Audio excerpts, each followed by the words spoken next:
everybody. It's me, Carl, Guitar Dork Show, episode 8, I guess. It's not really an episode, it's more of an update. I moved house and haven't been able to really touch or do much with guitars in the past 12 months. I hope to change that. I'll take you through some of the guitars that I own and the kind of stories about them, why I bought them, because they've all got a little tale to tell, and also I could probably mention some of the guitars that I've owned previously that I kind of wish I never got rid of. One of the more recent purchases, which is this Charvel, which was a Malibu one. I already own a DK24, and because of that, I just thought I wanted another DK24. If I was gigging or anything like that, I'd have two guitars that were very similar than one another. I love my original DK24 so much that I wanted to get another one, and then I saw this Malibu one that had come out. It's quite tarty. I enjoy a very tarty guitar. This is very much an absolute tart. Just the paintwork alone, super tarty. How many times have I said tarty? Maybe we should do a little countdown for the amount of times I say tarty throughout this entire video. Maybe I could pop it up here and we can maybe start guessing now of how many tarties you think I might actually get around to saying. But super versatile. Once again, incredible value for money considering what this is spec'd out with. So you've got a whole bunch of sounds here. 5-way pickup selector switch, plus you've got this little switch down here to give you just a slightly different voicing. So in total, you've got like 10 sounds from these two humbuckers, which is amazing. Tone and volume. One's volume and the other one does the tone. Weird that. Locking tuners, amazing, and like a really nice kind of like roasted neck as well, which I'm all for it. I've done that on another one of my videos. You go watch the Jackson PS4 video, you will see that I have stained the old neck on that one, which I actually bought back from a friend I sold it to over a decade ago, and I bought it back and kind of give it a new lease of life. But yeah, bought this kind of as like a second guitar to the DK24 that I already owned that I absolutely loved, and it is solid and it's great, and I used it for a recent band practice. Oh, that's right, Carly had a band practice, the first one in a couple of decades. So yeah, watch this space. The next guitar that I have in my collection is this Seagull parlor guitar. It's an Entourage Grand Rustic. Seagull, I believe, are a Canadian company. Yes, they are, from Quebec. And a good buddy of mine, Gaz Brookfield, turned me on to Seagull guitars. He was endorsed by them for a little while, I believe.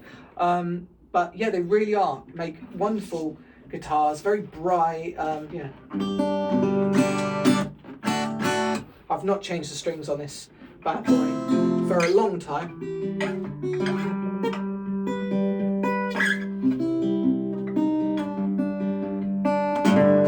It's got like a Godin pickup in there as well.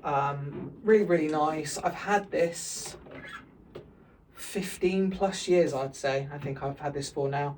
And it's just a lovely little guitar, really light, nice and simple, very giggable. Not that I've gigged it, but I plan on doing some open micy stuff at some point once I've finished a couple of tracks. Problem with having ADHD is I'm very good at starting songs, not very good at finishing them.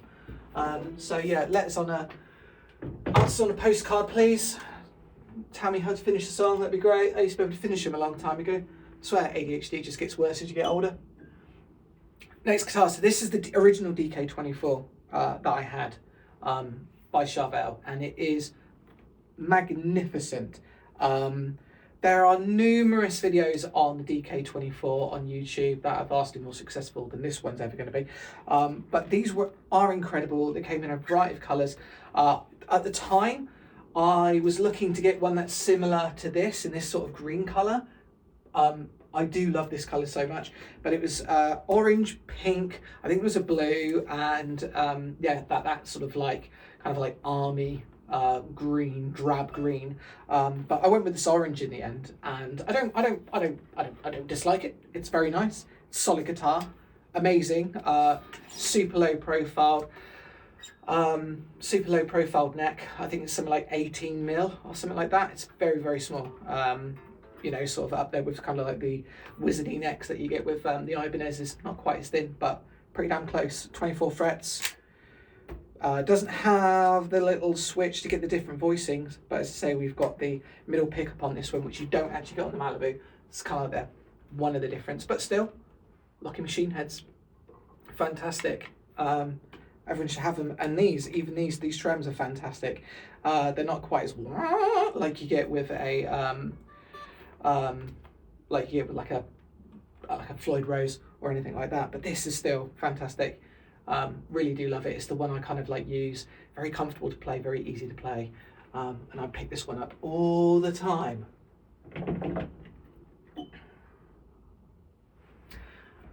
And onto this. So this is arguably the cheapest brand new guitar that I've ever bought. Did have a scratch plate, took that off, but this is an Epiphone. Don't even know what make it was in the end. Casino, that was it. Epiphone Casino. Cost me in the region of about £350. If I'm writing a song, one of the many songs that I start and then don't finish, I pick this up all the time, mainly because I don't have to plug it in. I don't have to spend too much time doing anything to get it ready to play. I don't have to plug it into an amp. It's loud enough, it's comfortable enough that it's an electric, so it doesn't hurt my fingers like an acoustic would.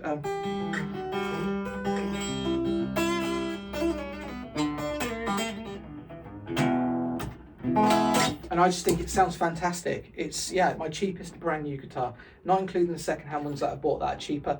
But yeah, I love this thing so much, and it's the kind of go-to one that I go to if I'm ever writing anything. Now, I also got this guitar, and oh God, it's so flipping heavy. I bought this one.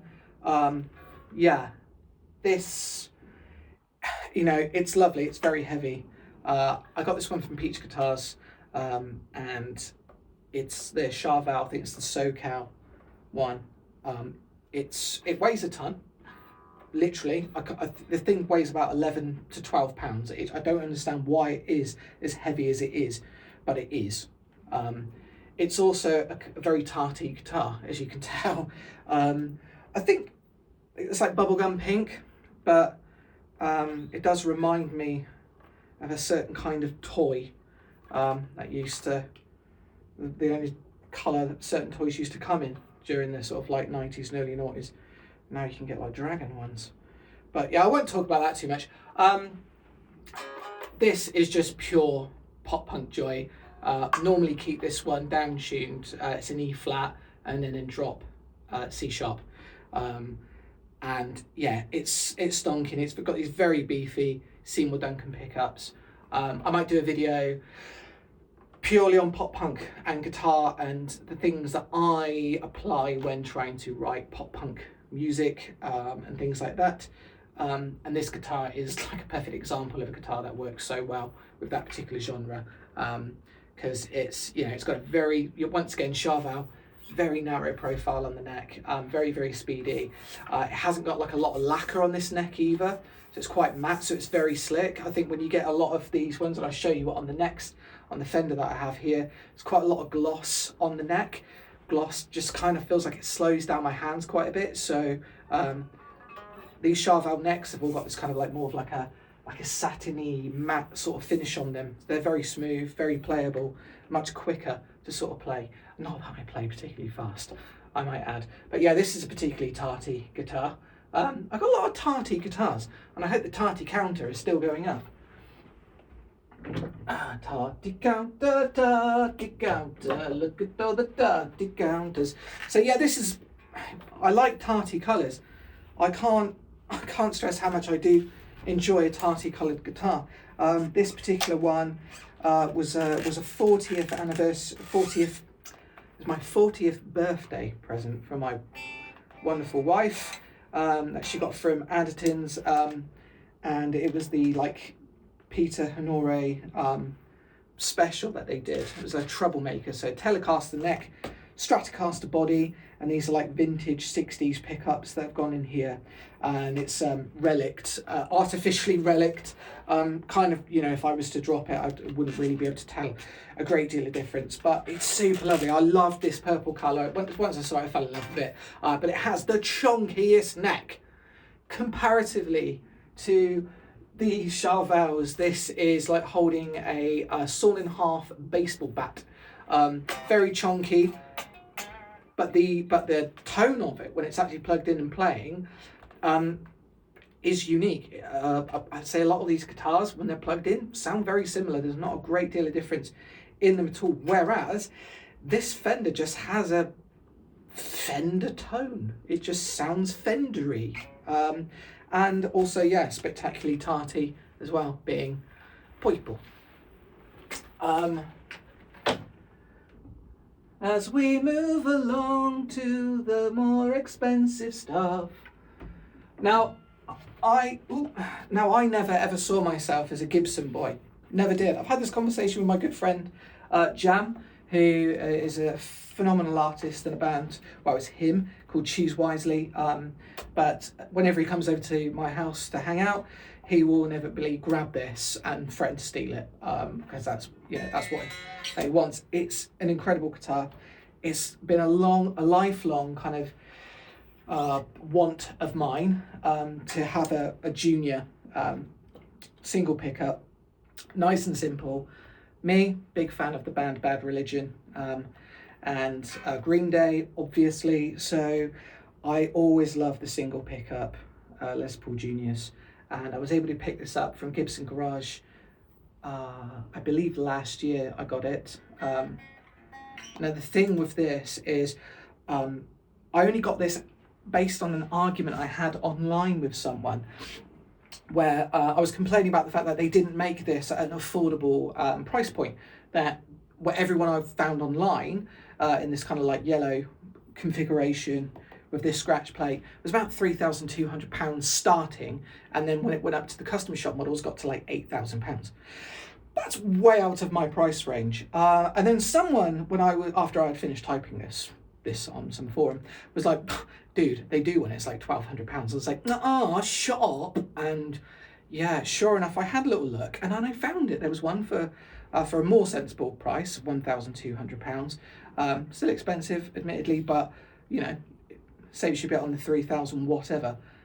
And but it was out of stock, and it didn't seem like it actually existed, but was kind of like, you know, mentioned. So I phoned around a few of the shops that I would normally call, Anderton's, GAC, rest in peace, PMT, rest in peace. And they were like, oh yeah, no, it's in the catalogue, but I can't find it, and maybe I'll call one of our reps and see what they say and see if we've got one coming. And I was like, okay, cool. I've got to call back like a day or so later, and they were like, nah, mate, I think it's just like an error on the Gibson website. And I was like, damn, man, that would have been so amazing. And then I get a phone call back from Gibson Garage, and they said to me, oh yeah, we've got one out the back, so it's got one in stock. Do you want it? I'll send you the payment link. And I was like, how's it, yeah? And 3 days later, it arrived. And I was like, ah. One thing I would note, and what actually came with, was a different bridge that it arrives with, I guess due to tuning instability and whatnot. But I did swap it for this one that actually has the kind of, I don't know, these like bridge heads for this to rest on. I guess so, one, it doesn't slip, but also just gives it a little bit like better intonation, because there's not a great deal of movement on these for adjustment for intonation, but you know, it's good enough for punk.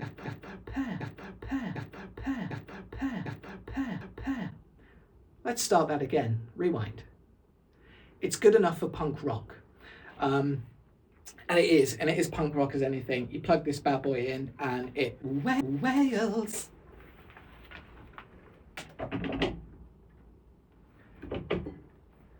And not finally, because I'll do a couple of bonus bits, but I'll say I've already done a full video featuring this bad boy. I still want to sell it. I've had it now for, yeah, a few years. I do love it. It's one of only 10 in the world.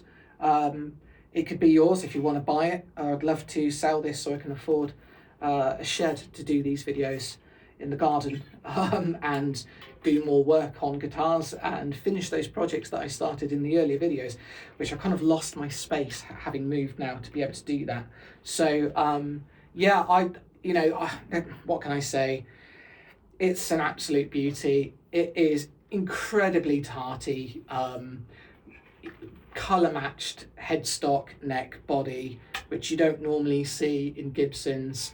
It's a custom shop, gold hardware, custom P90s, sounds amazing. I've never played a legitimate 59 Les Paul, but the guys at World Guitar where I bought this from have, and the guy was just saying in a blind test he couldn't tell the difference and he loved it and he nearly just nabbed it for himself, but I got there. But yeah, wonderful, amazing guitar. It's £7 in it, so you know, Les Paul, it's very light. And the only other person I know has one is Jason White from Green Day. Has this, but he's just swapped out this for a black scratch plate, black custom P90s, and a little black swiddle floodle. And yeah, amazing guitar. Could be yours if you want to buy it. And hold on, because I'm just going to try and find two more. Let's move this back here and see. How are we doing? We're all in? Lovely. Okay, so it's kind of like bonus points. Hello. So yeah, and this was an auction guitar that I got. So this was cheap. In the end, I think I got it for about £120. It's an old Washburn G5V.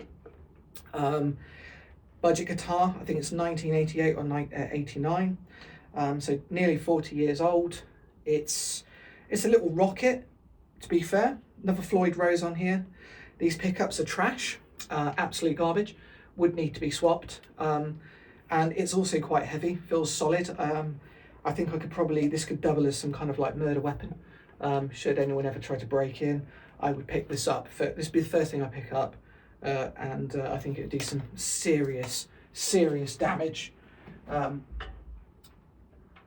then this is my oldest guitar that I own. This is my Jackson PS4 that there is another video on. You can see here it has the neck that I stained and has a kind of like a little bit of a tigery flame on there. But yeah, swapped out for a Seymour Duncan Invader. Reverse headstock, which I still think is super cool.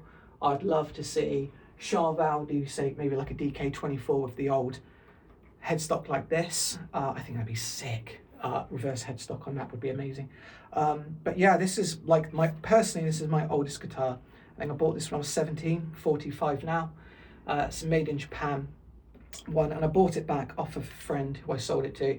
But it was also like a guitarist in the band that was in before, Marky. He used to use it all the time on our old gigs when we used to play many moons ago. And this was the one. I had another blue Jackson, which wasn't as exciting, to be honest. It didn't have this cool reverse headstock. I think more guitars should have reverse headstocks. I think we should appeal for that, because they're cool, if nothing else. It gets a bit annoying when you're all like here and stuff, but yeah, genuinely sick guitar. And yeah, it's kind of interesting. I've had a few guitars over the years that I kind of wish I never sold. One, the main one, was I had a graffiti yellow Tom DeLonge Strat, which I sold to a lad for about £450. And then several years later, my good friend Danny Yeats, he actually sent me a message saying he had found it, exact same one with the serial colour, same serial number, and that was being sold for like nearly £2,000, because it seems that the original Tom DeLonge Strats have gone into the stratosphere and they're fetching tarty prices. Yeah, I didn't buy it back. Maybe one day I may, who knows. I don't know if he sold it. and who to, and if he got the money he wanted for it. But it does seem like they are fetching a pretty penny. I've had other guitars that I bought on a whim that never really played. There was a big period in my life where I just stopped playing guitar altogether. Maybe a good 7 to 8 years where I just really didn't even pick up a guitar for whatever reason. I just wasn't feeling it. But I bought a Butterscotch Telecaster, the Baja. It was wonderful, but just wasn't playing it, got rid of it. I had 2 Gibsons. I had a Gibson SG in ebony, but it had the robot tuners, and it came with this awesome aluminium hard case, which the hard cases alone now are fetching sort of £300-400 just for the case. I had that bad boy. That was really nice, sounded incredible, but it had the stupid robot tuners. I just convinced myself that this was going to be the future and it was cool. It really wasn't. And I had a gold top Les Paul Studio, but had the robot tuners as well. And the mini robot tuners just didn't work. It was always slightly flat or sharp on whatever string. I could never quite figure it out. And there was a way to adjust it, but ADHD, couldn't be asked. I just left it, and that was that. So, you know, I've had other guitars that I've bought and I've sold them since. These are the ones I've kept behind. The ones I'm looking to sell is this bad boy. Would sell that, would sell that, would sell that. Keepy, keepy, keepy, keepy, keepy. I don't know what one to keep. I think I would keep that, but that one is so good. Anyway, I'll probably regret it all once they do go, because that's kind of like what happens, isn't it? But yeah, I thought I'd just do a welcome back video. I want to do more of these. I think being able to do the guitars up and do all that sort of stuff on video at the moment, logistically not possible with my current setup. I just kind of want to talk about guitars. It's always been a passion of mine, my intense interest and hobby.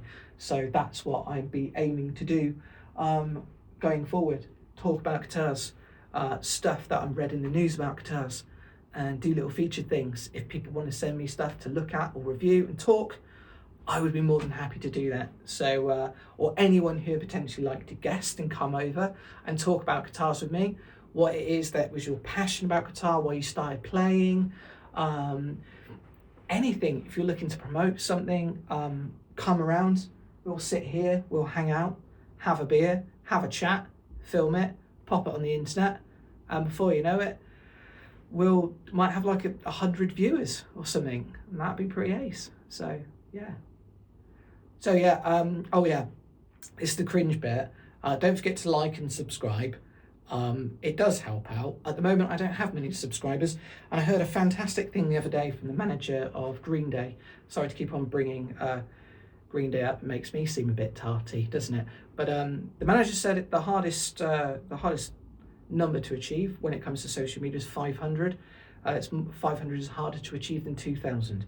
And yes, with my staggering 39 subscribers.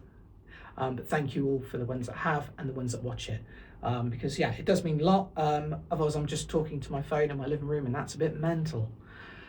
Anyway, take care, and I'll see you all again. Play that really noisy, loudy outro. Bye. Tarty.